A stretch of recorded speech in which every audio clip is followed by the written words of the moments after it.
This time we are looking for cool old cars on the streets of Los Angeles.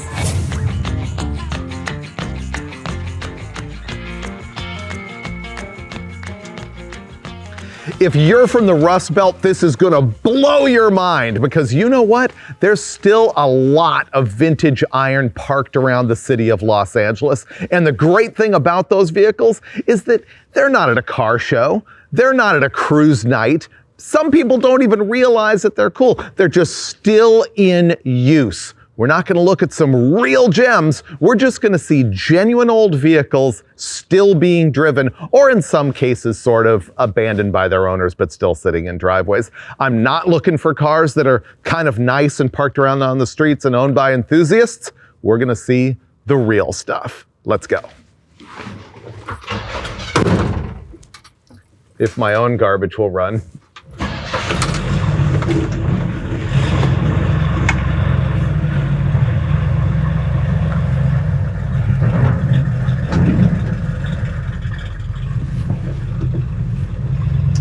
What I'm driving here is my 69 C20 pickup truck. This is the same one that you saw in an earlier video where I went to Las Vegas. This guy, Phil, gave me a fantastic deal on the thing, and I am still driving the thing, not every day, but several times a week.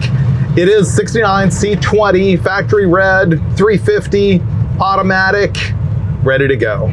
I have been driving it so much that one of the things I'm looking into is a gear vendor's overdrive.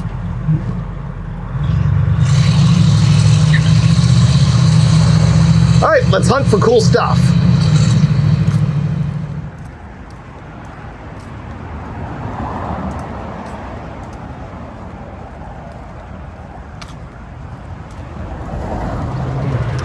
I stopped at the curb back there and this guy had a 68 Satellite 4-door. Looked like a grandma or grandpa car just sitting around. I've noticed that there used to be 2-door drivers sitting all over the place in LA. These days, those have gotten more valuable and it's been weeded down to the 4 doors, but 68 Satellite's a pretty good score. Ooh, up here is a 52 Chevy truck. And I know that from when we had that truck called Pigpen on Roadkill, and I had to research those early 50s Chevy trucks a little bit. Strangely enough, they went from no vent window to a vent window. You know, you think of a Camaro or a Chevelle or the GM products in the 60s going from a vent window to eliminating it, and they thought that was cool. But apparently it was a better deal in the 50s when they were able to add it. And that thing, you'll notice, was also a 5-window cab on that Chevy truck. Dude's over here with a 2nd-gen Camaro. I'm not sure what's going on there with the Carolina Squat. Okay, if I duck down this alley, there is a wagon. I've seen this wagon here parked for years. You know how it is when you see that car in your neighborhood that's always been parked and you hope it never goes away? Well, this is one that, yep, sure enough, has not gone away. This is a 1966 Ford Country sedan in Ivy Green. You can tell it's a 66 instead of a 65 because it's got that open horizontal bar going right through the middle of the grille. This is actually a really cool car. I should probably leave a note on it someday. Ah, the Country sedan. Up here is a 1998 Jeep Grand Cherokee. Why do you care? Because it is a 5.9, a limited edition that they only made in 1998, which was the last year of the ZJ. And they were really cool. When I was the editor of 4 Wheel and Off-Road magazine, we tested these things. We named it 4x4 of the year, and they were the fastest SUV available at the time. They ran low 15s in the quarter mile. Of course, they had the 5.9 V8 instead of the 5.2, meaning the 360 instead of the 318. And they also had a special grille with different mesh in it, different body cladding, different wheels. They only came in white, black, or silver. But I don't know, that's a rig I'd actually like to have. Ooh, this is pretty good. It is a 58 or 59 GMC truck. It's really hard to tell the difference between the two, if at all. And I'm guessing it's the same guy who's got this 65 Ford Country Squire wagon. Oh, look on this wagon at the deflectors that are on the vent windows. See those old accessories with the holes in them right there? That's cool.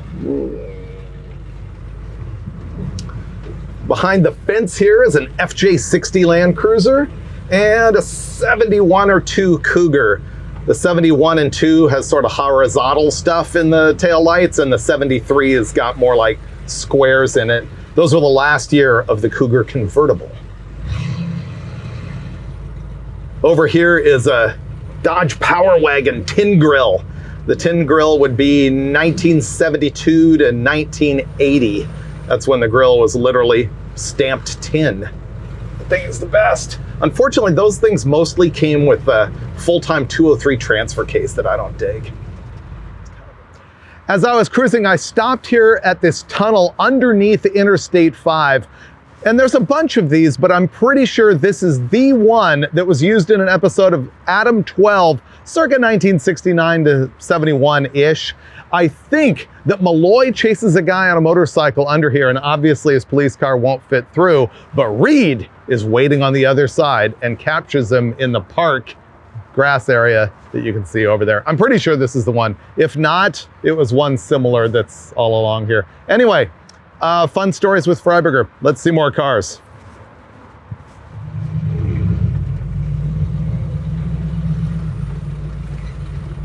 Guy right there with like a 65 or 6 Chevy truck, flatbed still in use. And over here, there is a bunch of cars. This guy must be a collector, a gearhead of some kind. There's a, I think, 1965 Travelall. I'm not that good on those. It might be a 66. And then he's also got a 57 Ranchero, the very first year of Ranchero. And this is a 57 T-Bird. That's something you don't often see sitting around on the street. And I know it's a 57. I learned this recently because I'm really bad on 55, 6, and 7 Thunderbird, but the 57 has the dip in the grill, has a larger grill and a dip in the bumper, and the 55 and 56 don't have that. So that's pretty cool. Oh, interesting. Okay, dude had a 57 Chevy truck. I just told you how to tell the difference between a 55, 6, 7 Thunderbird, or at least between a 57 and the others. Well, I'm not that good on 55, 6, and 7 Chevy trucks either, but the 57 has the oval opening in the grill. The 55 and the 56 do not. And of course, the 58 went to 4 headlights. Wow. I'm seeing more 50s cars than I expected. The Thunderbird, the truck, and back there was a 57 Fairlane in a carport. Looked like it had been sitting there a long time. And here's a 59 Cadillac. This thing looks like it's still in use, but oof, it's rough. Okay, that is a 1966 Plymouth Valiant 4-door. Probably the least desirable Mopar A-body overall. A 66, a Valiant, a 4-door. But you know what? Now that it's 2025, it is cool to see these things still on the road. Guaranteed that thing's a slant 6. So that guy just yelled at me, oh, you'll fit in on this street, and here's why. There's a ton of old cars on this one particular street over here in Eagle Rock. Right here is a 64 or 5 Falcon Ranchero, and the guy has a convertible Fox body.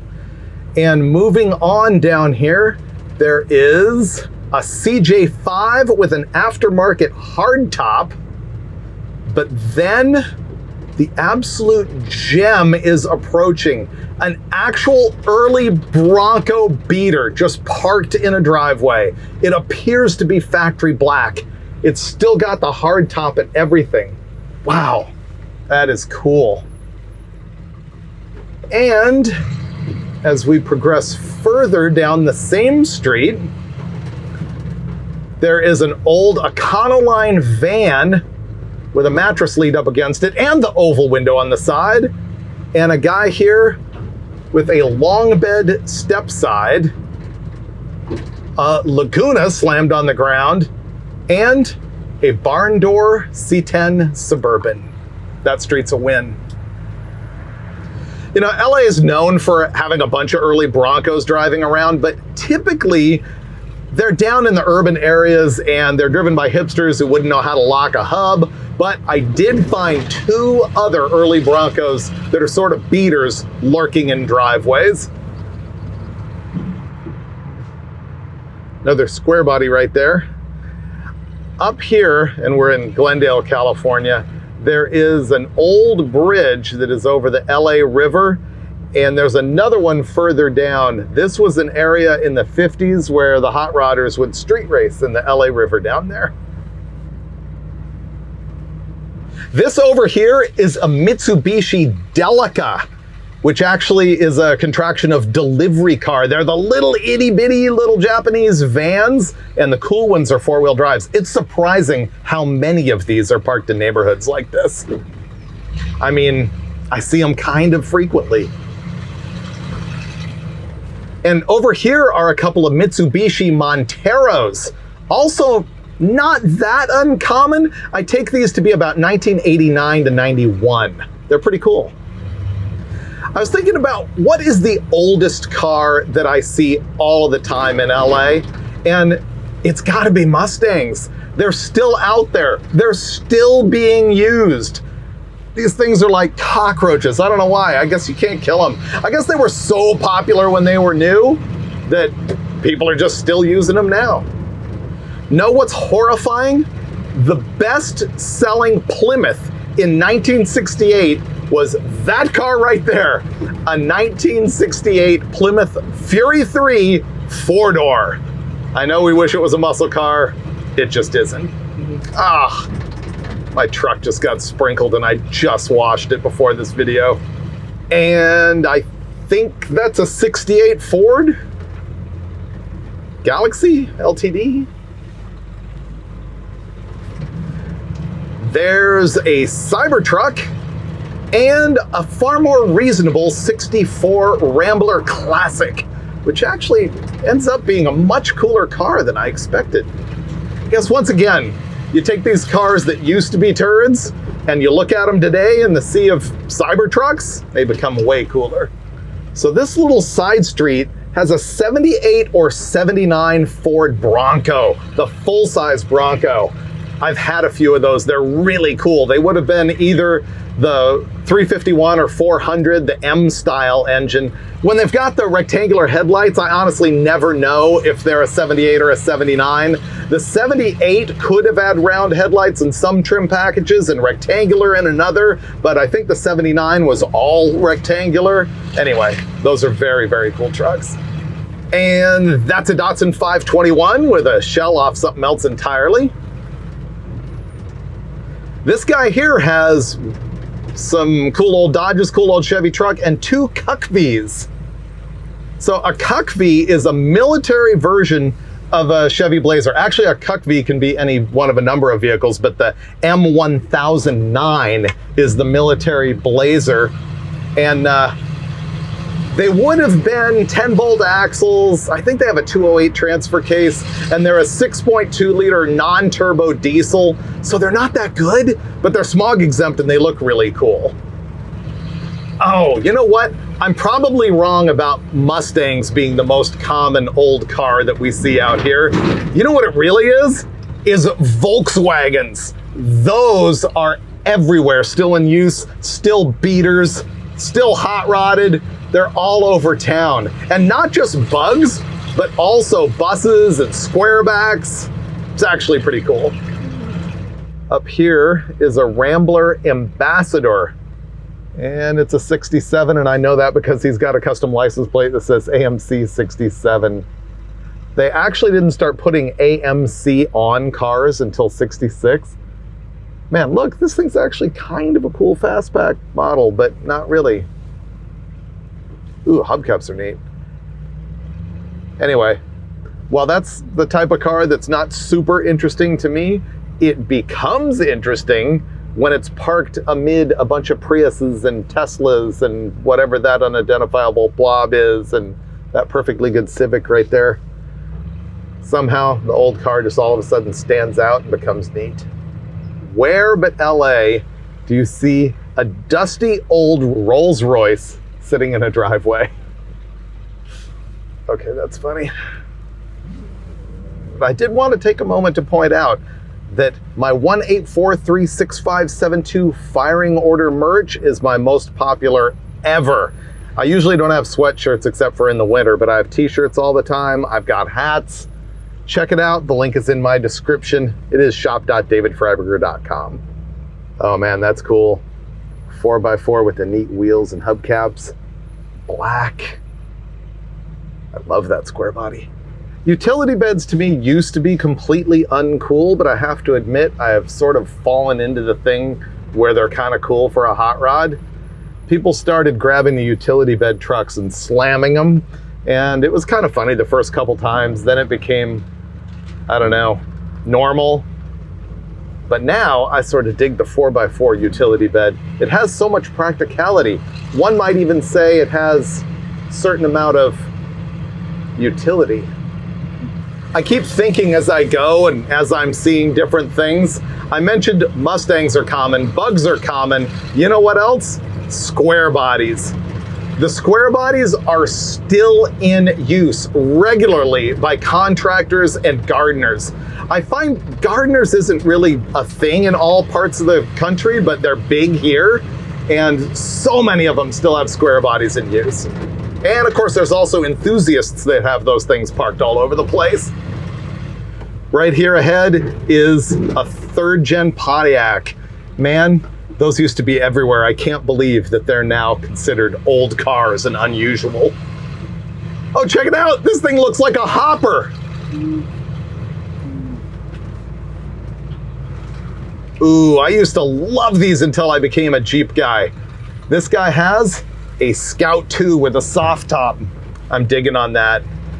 And on the corner up here, there's a little early Nova, 4-door. I should call it a Chevy 2. Nova was a trim package. The first ones were a Chevy 2. And here's my favorite trivia about them. The Chevy 2 was available with a 4-cylinder that was based on the inline 6 that Chevy was already using, like the 194 or the same engine family that was a 250. But the 4-cylinder was 153 cubic inches, and they later, after the 4-cylinder came out, used the 4-bangers bore and stroke to make the 230 cubic inch inline 6. So the 230 and the 153 cubic inch super thrift 4-banger are the same engine, just with 4 cylinders or 6. Pretty great. Man, this 69 El Camino is a throwback. Look at the stink bug stance on that thing. Man, I am seeing so many old trucks. I think what I'm gonna do is run you a montage right now of all of these trucks that I'm seeing. Like right up here, cool old swept line, and the only swept line. And now all the 60, 70, 72 Chevys, the action line trucks.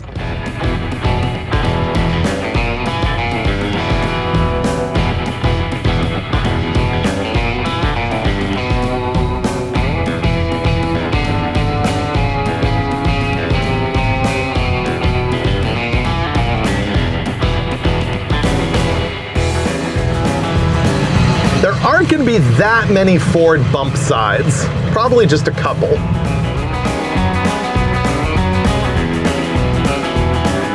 But surprisingly, like the Chevy square bodies, there are a ton of dent side Ford trucks.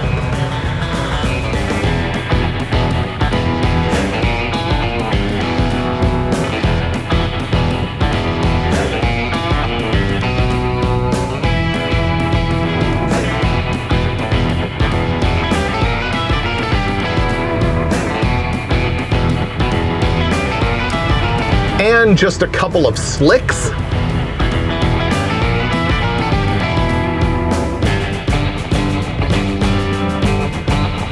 And here's a Ford Bullnose, which means 1980 to 1986. Brief break from cars. I am in Eagle Rock, California, and so I stopped here at The Bucket. I remember going to this place in the 80s. It's a little burger stand, and it's hard to tell with the remodel here, but it is programmatic architecture. It looks like an old 40s type lunch bucket at the front of the building. I remember way back in the 80s, it was run by a Basque guy who was really grouchy, and basically he would feed you whatever he wanted to feed you. You just walked in, sat at the counter, and he gave you whatever he was making that day. It's still pretty good now, I would say. Not incredible, but definitely worth stopping by, even though all of this urban sprawl has come up around it. All right, back to hunting for cars on the streets of LA. Here comes a Mercury Marauder. This is gonna be like a modern muscle car, kind of a rare car. They only made these in 2003 and 4, I think.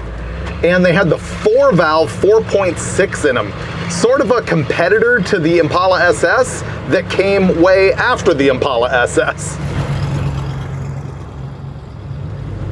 Look at this Dodge van. The paint, the visor, man, the fender flares, the side pipes. Vans are cool. I just got myself a cool van, which you will see eventually on the David Freiburger channel. Man, I missed it back there because it was driving. I saw a Renault Lacar. When was the last time anyone saw a Renault Lacar? Anyway, let's talk barn find or driveway find. Of course, we love those as muscle car fans. Wow, look at this wild wall. The upper level of the street's up there and I'm on the lower level. We talk about muscle car barn finds, but will there ever be a time when a vehicle like this Subaru becomes an amazing find tucked away on a driveway, all overgrown on someone's street? I think there will. That Subaru is probably collectible to somebody. I don't even know what it is, but I think it's cool and I would love to rescue it. And it looks like it's just old enough to be interesting. So yeah, the barn find Subaru. Let's also talk about the word barn find. I mean, overused these days. I will use it excessively and repeatedly on my most recent purchase of a 1970 Dodge Super Bee because it really was in a warehouse or a barn where it sat for 36 years. But I think barn find, people just take that to mean it's been sitting for a long while and it's a desirable car and I pulled it out of dust. So even if it came from a driveway, even if it was a known vehicle, wasn't really a find, I think people are still using that term. I was really one of those guys who was sort of pedantic about it when I was a magazine editor, even though I used it to death because it sold magazines. But I don't know, barn find. I think that Subaru would qualify. Okay, this one I only know because I've seen it before and I looked it up. That is a Jag Mark II. Don't ask me what year it is. There was another Land Cruiser FJ60. I think those are the last cool Land Cruisers. They're the Land Cruiser of the 80s. I think they're the last ones that were, in my mind, actual 4x4s instead of luxury SUVs. And you see them fairly commonly around here. I think they're pretty hip. The neighborhood I'm in now is sort of, I would say, aging middle class. And for that reason, you see a bunch of Mercedes 300Ds around here, the diesels. Both the 4-doors, but also wagons, which are very hot right now. There's a lot of people who like to grab those and turn them into sort of like an overlanding look vehicle. They're really tough. I think the reason that they're here is they were kind of the environmental statement car of the time, which is kind of weird to think about because they're a diesel, but they made the same statement as sort of a Prius did or a Tesla today, and that's why they're here. And there's one right there that it is a cool wagon, but the Land Rover. I don't even know anything about these cars, but that's just cool. And it's on the street. Give the guy credit. Okay, I just ran across the very first 40s car. Oh man, I'm lame. I don't know exactly what year this is or even what it is. What is it? Yeah, is it a 38-ish? It's 38? Wow, that's cool. I asked the guy, he said it was a 38 Buick. Pretty good.